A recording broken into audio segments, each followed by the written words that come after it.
Hi, இன்றைக்கி ஒரு அழகான ராக்கி செய்யலாம். இப்போ இந்த ஃப்ளவர் வந்து நான் கிளிட்டர் ஷீட்டில் தான் செஞ்சுருக்கேன். இப்போ நீங்கள் இந்த ஃப்ளவர்மை வந்து எதுக்கு வேணாலும் யூஸ் பண்ணிக்கலாம். ஒரு ராக்கியாகவும் யூஸ் பண்ணிக்கலாம், ஒரு கிளிப் மாதிரி கூட செஞ்சுக்கலாம், இல்லை ஒரு டெக்கரேஷன் கூட இந்த ஃப்ளவர் யூஸ் பண்ணிக்கலாம். இப்போ நான் 2 கலர்ஸில் கிளிட்டர் ஷீட் எடுத்திருக்கேன். இப்போ வந்து ஒரு கலர் எல்லோவும் ஒரு கலரு ப்ளூ கலர் கிளிட்டர் ஷீட்டும் எடுத்திருக்கேன். அதை நம்ம லீஃப் மாதிரி கட் பண்ண போகிறோம். ஃபஸ்ட்டு லீஃப் மாதிரி கட் பண்ண பின்பக்கமாக ட்ராயிங் பண்ணிக்கிங்க. ட்ராயிங் பண்ணிவிட்டு லீஃப் மாதிரி மேலே மட்டும் கட் பண்ணி எடுத்துக்குங்க. இப்போ கட் பண்ணி எடுத்துகிட்டு அந்த கிளிட்டர் ஷீட்டை 2 ஃபோல்ட் பண்ணிக்கிறோம். இப்போ 2 கிளிட்டர் ஷீட் இருக்கனால ஒரு கிளிட்டர் ஷீட்குள்ளார இன்னொரு கிளிட்டர் ஷீட்டை வச்சு 2 ஃபோல்ட் பண்ணி மடித்து எடுத்துக்கலாம். இப்போ மடித்து எடுத்துகிட்டு அதை அப்படியே ஸ்டாப்லர் பின் பண்ணிக்கிங்க. சார்ட் பேப்பர் ஒன்று எடுத்து சர்க்கிள் ஷேப்பில் 2 பேப்பர் கட் பண்ணி எடுத்துக்கிட்டேன். இப்போ அந்த இதழ் எல்லாத்தையும் எடுத்து இந்த பேப்பரில் ஒட்ட போகிறோம். அப்படியே ரவுண்ட் ஷேப்பில் எல்லாத்தையும் ஒட்டிட்டு அந்த ஃப்ளவரோட சென்டரில் வந்து நீங்கள் எப்படி வேணாலும் டெக்கரேட் பண்ணிக்கலாம்.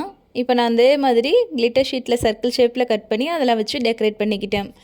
இப்போ வந்து நீங்கள் என்ன பண்ணுறீங்கன்னா, நம்ம ராக்கியாக யூஸ் பண்ணுறதுனால ஒரு லென்த்தான ரோப் தேவை.